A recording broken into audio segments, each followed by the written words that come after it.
মেয়েদের জন্য নাকি পুরুষ হুর থাকবে, আর না থাকলে নিজের স্ত্রী কি হিংসা করবে না হুরদের সাথে? মেয়েদের জন্য আলাদা পুরুষ হুর থাকবে না, আল্লাহ তাআলা তাদেরকে মানুষের সঙ্গে বিয়ে শাদী করিয়ে দেবেন।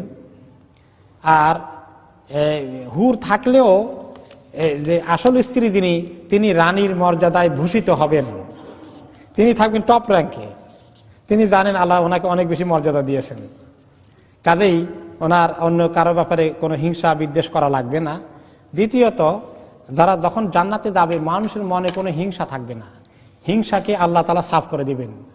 ওয়ানাজানা মিন সুদুরহিম মিন গিল, অন্তরের মধ্যে কোনো রকমের হিংসা বিদ্বেষ, যেগুলো নাপাক জিনিস দুনিয়ার মধ্যে যেগুলো আমাদেরকে কষ্ট দেয়, এগুলো সব সাফ টাফ করে তারপরে আল্লাহ তাআলা আমাদেরকে জান্নাতে ঢুকাবেন।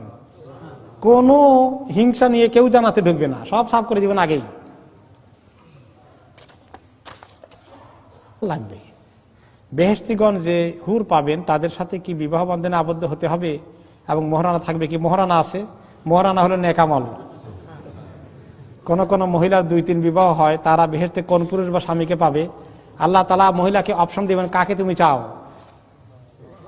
যে ব্যক্তি তাকে বেশি বেশি সম্মান করেছে, তাকে বেশি মানে মায়া করেছে, তাকে কষ্ট কম দিয়েছে, মহিলা তাকে গ্রহণ করবেন। কোন কোন রেওয়ায়েতে আসে যার আমল সবচেয়ে সুন্দর তাকে গ্রহণ করবেন। তিনি যাকে চান আল্লাহ তাআলা তাকে অপশন দিবেন, কারণ কোরআন শরীফে আল্লাহ তাআলা বলেছেন আলাকুম ফিহা মা তাশতাহি আনফুসুকুম ওয়ালাকুম ফিহা মা তাদউন, তোমরা যেটা চাও সেখানে সেটা পেয়ে যাবা। মহিলা যদি চায় আমি 2 নম্বরটা চাই, 1 নম্বরটা না দেন, 3 নম্বরটাও নিব না, তা আল্লাহ তাআলা মহিলার কথাই রাখবেন।